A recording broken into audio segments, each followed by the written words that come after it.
the high surf from Hurricane Irwin. There's usually a lot more beach than this.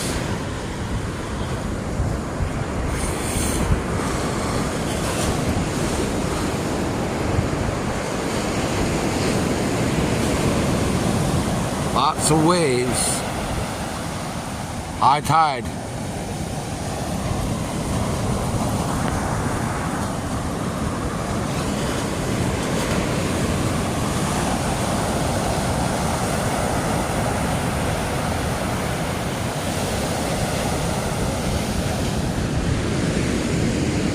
It's coming in.